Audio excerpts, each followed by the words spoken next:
Dear student, we are going to study about the female reproductive system in humans in today's lecture. And let's start.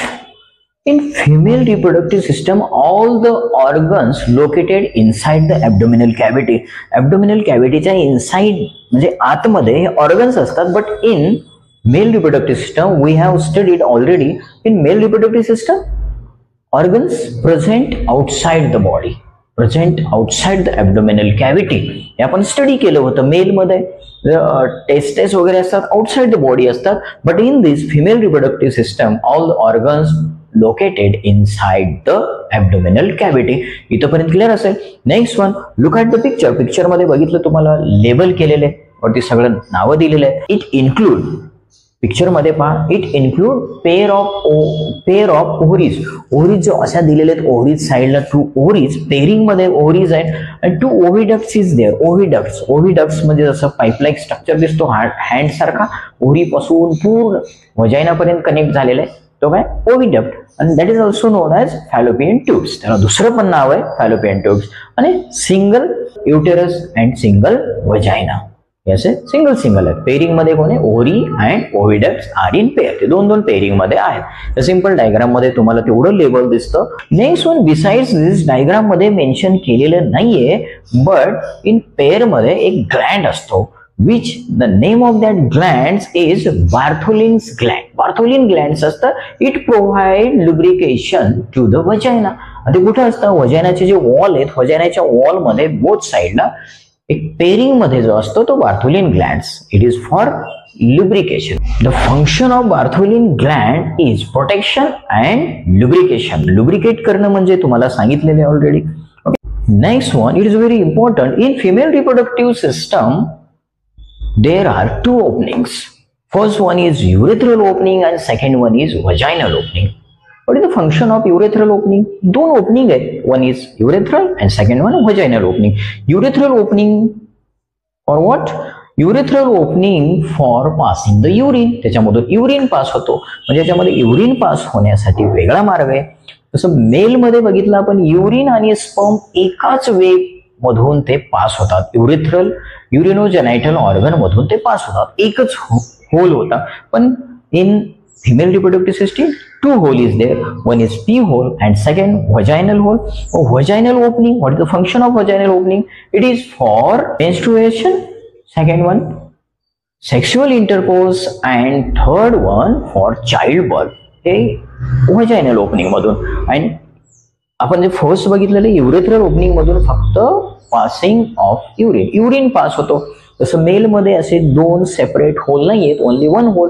त्याच्यातूनच sperm बाहेर येणार आणि त्यातूनच urine pass होतो. हे आपण अगोदर स्टडी केलं होतं. त्याच्यामध्ये 2 सेपरेट होल असतात. इथपर्यंत क्लिअर झालं असेल तर we will move towards the next point. Next one, each month an oocytes is released in abdominal cavity alternately from each ovary. म्हणजे काय होतं, हे जे एक सेल असतात, एक सेलला आपण याच्यामध्ये ओसाइट्स पण बोललेले, ओव्हम पण बोललेले.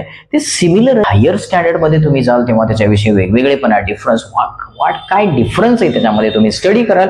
बट हिअर एवढं तरी लक्षात ठेवायचं की oocytes, egg cell and ovum are same.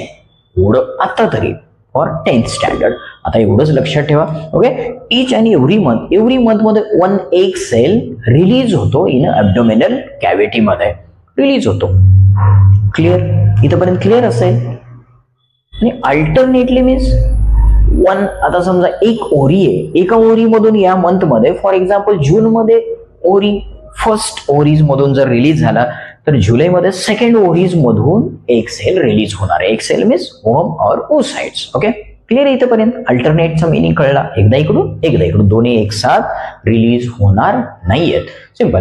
Next one, त्याच्यावरून एक ओव्हिडक्ट दिसतो आपला. ओव्हिडक्टचा 1 एंड कसा आहे, फ्री अँड फनेल लाईक असा फनेल लाईक एंड आहे.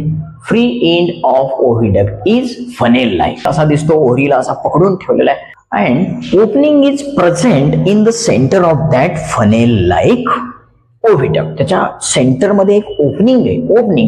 आणि जे oocytes enters through that opening मधून तो एंटर होणार आहे टुवर्ड्स द ओव्हिडक्ट मध्ये एंटर होणार आहे. आता ओव्हिडक्ट मध्ये एंटर झाल्यानंतर तिथेच नाही बसणार आहे, तर पुढे पुढे पुढे तो पुश होणार आहे टुवर्ड्स द युटेरस. याला पुश होण्यासाठी इनसाइड द ओव्हिडक्टच्या आतमध्ये cilia like structure is there, means cilia are present inside the oviduct. ओव्हिडक्टच्या आतमध्ये सिलिया असतात. सिलिया लाईक प्रोजेक्शन्स म्हणजे असे हेअर लाईक स्ट्रक्चर, ते कंटिन्यू असे मोमेंट मध्ये असतात, हलत असतात. मग दॅट्स वाय मग काय फंक्शन असेल त्या सिलियाचं, काय फंक्शन असेल, they push the oocytes towards the uterus, म्हणजे त्या oocytesला पुढे पुढे पुढे पुश करतात, कंटिन्यू मोमेंट मध्ये असतात, त्यामुळे oocyte याच्यावरती बसला तो पुढे पुढे पुढे पुढे जातो towards the uterus. Simple, clear असेल. Next one is gamete formation. Gamete, male gamete, female gamete. Male gamete sperm, female gamete egg cell, ovum और oocyte. Okay, sperm from father and egg cell oocytes from mother, and these are formed by meiosis. Gametes are formed by meiosis, that's why they are haploid. Haploid means n. अगोदर पण explain केलेले आपण, n is chromosome number reduced to half. Haploid. Sperm is also haploid and egg cell or oocyte is also haploid. Next one, sperm are produced in testes of male. Male मध्ये sperm कुठे production होतं, testes मध्ये. आपण हे already studied केलेले in a previous lecture. And second one, कधी production होतं, कधी प्रोड्यूस व्हायला स्टार्ट होतात आणि कधीपर्यंत राहतात हे सुद्धा स्टडी केलं होतं. Means beginning of maturation. Maturation period means puberty टाइमला त्याच्यामध्ये प्रोडक्शन व्हायला स्टार्ट होतं स्पर्मचं, अँड टिल डेथ पर्यंत स्पर्म प्रोडक्शन कंटिन्यू मेल मध्ये राहतं. बट फिमेल मध्ये जर आपण बघितलं, case of woman at the time of birth 2 to 4 million of oocytes are in ovary. ओव्हरीज मध्ये 2 to 4 million oocytes ऑलरेडी असतात. म्हणजे बर्थ होण्या अगोदर त्या बेबी गर्ल जे असते त्यांच्या बॉडीमध्ये छोटीशी चाइल्ड आहे, त्याच्या बॉडीमध्ये ऑलरेडी त्याच्या ओव्हरीमध्ये oocytes प्रोड्यूस झालेले असतात. आणि नेक्स्ट वन, ते कसे असतात, इमॅच्युअर असतात. Immature oocytes are there. इथपर्यंत क्लिअर असेल. अँड oocytes मॅच्युअर कधी होतील, तेव्हा प्युबर्टी टाइम स्टार्ट होतो गर्ल्सचा, एखाद्या फिमेलचा प्युबर्टी टाइम स्टार्ट होतो तेव्हा ते मॅच्युअर व्हायला स्टार्ट होतात. अँड ईच अँड एव्हरी मंथला ते रिलीज व्हायला वन oocyte रिलीज होतो. आपण आताच बघितले रिलीज होतो, पण कधीपर्यंत रिलीज होतो, up to the menopause. Puberty time काय असतो फिमेलमध्ये प्युबर्टी टाइम असतो स्टार्ट ऍट एज ऑफ 9 पासून स्टार्ट होतो. कुणाचं 9th एज मध्ये स्टार्ट होतं, कुणाचं 12 एज पर्यंत त्यांचा प्युबर्टी टाइम स्टार्ट होतो. आणि मग ते स्टॉप कधी होणार आहे, oocytes रिलीज होणं स्टॉप होतं अप टू मेनोपॉज. इथपर्यंत क्लिअर असेल. तर आता menopause means what, pause means stop होतं. काय स्टॉप होतं, oocytes रिलीज होणं स्टॉप होतं. Menopause is the stoppage of functioning the female reproductive system. Female reproductive system functioning करणं स्टॉप करतं. मीन्स ओनली जे oocytes रिलीज करणं स्टॉप होतं. इथपर्यंत क्लिअर आहे, एकदम सिंपल आहे. Next one is fertilisation. Already आपल्याला माहिती आहे what is mean by fertilization. Fertilization means formation of zygote by union of sperm and ovum. हे दोन एकत्र येतात, हॅप्लॉइड एकत्र येऊन फॉर्म होतो zygote is a diploid zygote form होतो, दॅट इज कॉल्ड फर्टिलायझेशन.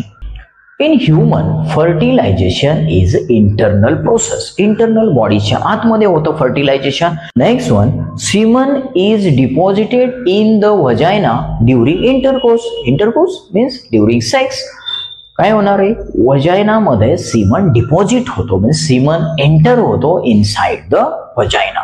आणि इन दॅट सीमन, त्या सीमन मध्ये millions of sperms are there. त्याच्यामध्ये एखादी स्पर्म नसतो, मिलियन्स ऑफ स्पर्म असतात. कुठे, सीमन मध्ये खूप असे स्पर्म असतात. स्पर्मचं डायग्राम आपण ऑलरेडी प्रिव्हियस लेक्चर मध्ये बघितलं होतं.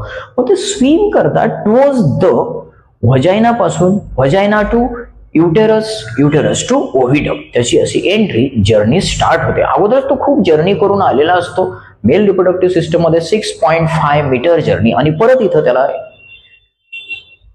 जर्नी करावं लागतं. हे इथं पण जर्नी करावं लागतं. कुठून कुठेपर्यंत? व्हजायनामध्ये एंटर होतो, व्हजायनापासून युटेरस मध्ये जातो, युटेरस मधून ओव्हिडक्ट मध्ये जातो. ओके, क्लिअर आहे? Okay, next one.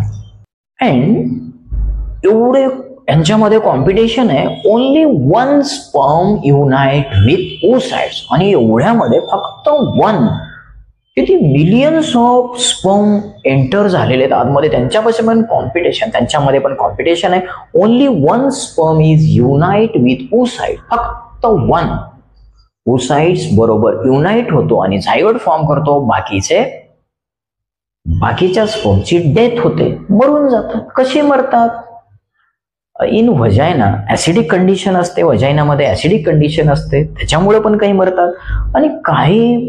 आणि बऱ्याच वेळा काय होतं, WBC means white blood cells जे फिमेलमध्ये असतात, मग हे त्यांच्यासाठी हा फॉरेनर असतो. कोण? स्पर्म मीन्स सीमन फॉरेनर आहे. मग फॉरेनर मटेरियल आपल्या बॉडीमध्ये एंटर झाल्यानंतर WBCचं कामच असतं त्याला किल करणे, फायटिंग करणे, किल करणे.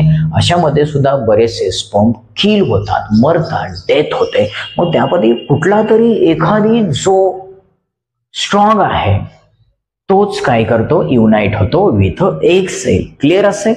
ओके, तुम्हाला ऑलरेडी माहिती आहे 9th स्टँडर्ड मध्ये सेक्स डिटर्मिनेशन झालेलं आहे. फिमेलमध्ये XX क्रोमोझोम असतात, मेलमध्ये XY क्रोमोझोम असतात. मीन्स मेल आणि फिमेल पुढचं बर्थ, मुलगी होणार का मुलगी, हे डिपेंड कोणावर असतं, मेलवर असतं. हे ऑलरेडी आपण स्टडीड केलेली आहे, त्यामुळे आपण इथं त्यावरती टाइम वेस्ट करणार नाहीये. ओके, नेक्स्ट बघणार आहे आपण डेव्हलपमेंट अँड बर्थ. आता एक छोटासा जो बेबीची डेव्हलपमेंट कशी होती आणि बर्थ कसं होतं. First of all zygote form झालेले, zygote is a diploid. Zygote कुठे फॉर्म झालेले? Inside the oviduct. Zygote is form in the fertilization process मध्ये झायगोट फॉर्म झालेलं आहे. आणि झायगोटच्या नंतर काय फॉर्म होतो? इम्ब्रिओ कसा फॉर्म होतो? By repeated mitotic division. Mitotic means mitosis, meiotic means meiosis. Mitotic, repeated mitotic डिव्हिजनने झायगोटचा काय फॉर्म होतो? इम्ब्रिओ फॉर्म होतो. इम्ब्रिओ फॉर्म झालेले आहे. Okay, and this embryo is pushed towards the uterus. मग हा पुश टुवर्ड्स द युटेरस मध्ये त्याला पुश केलं जातं फॉर इम्प्लांटेशन.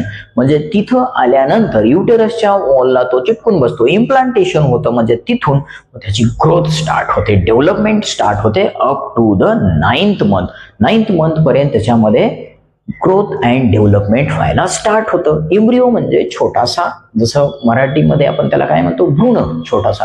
म्हणजे गर्भ तयार होतो फिमेलच्या बॉडीमध्ये, means inside the uterus. Okay, इथपर्यंत क्लिअर आहे? नेक्स्ट वन, म्हणजे छोट्याशा इम्ब्रिओची डेव्हलपमेंट व्हायला स्टार्ट होते. मग त्याला न्यूट्रिशन मिळतं कुठं? न्यूट्रिशन कोण देतं, कुठून मिळतं? During this period nutrition provide by that embryo by placenta. आता प्लासेंटा काय? प्लासेंटा तुम्हाला डायग्राम मध्ये दिसतं, रेड छोटासा बेबी दिसतो, त्या बेबी पासून एक रेड कलरचा दाखवलेला आहे, that is called placenta. Placenta through जी मदर जे काही खाणार आहे त्याचं जे न्यूट्रिशन आहे प्लासेंटा थ्रू त्या एम्ब्रिओला प्रोव्हाइड केलं जातं. ऑक्सिजन प्रोव्हाइड केला जातो, फूड, न्यूट्रिशन, ऑल त्या बेबीला, छोट्याशा एम्ब्रिओला प्रोव्हाइड केलं जातं. मग त्याची डेव्हलपमेंट व्हायला स्टार्ट होते. पॉइंट नोट आउट करा, बोर्डवर तुम्हाला पॉइंट्स दिलेले आहे, कळत असेल. तो जो प्लासेंटा आहे तसं मराठीमध्ये आपण नाळ म्हणतो. जेव्हा बेबी नंतर बर्थ झालेला तर अप टू 9th मंथ पर्यंत तो त्या प्लासेंटा थ्रू फूड आणि ऑक्सिजन प्रोव्हाइड केलं जातं. आणि लास्टली जेव्हा बेबी 9 मंथचा होतो तेव्हा व्हजायनल ओपनिंग थ्रू तो चाइल्ड किंवा बेबी बॉडीच्या बाहेर येतो, प्रेग्नेंट वुमेनच्या बॉडीच्या बाहेर येतो.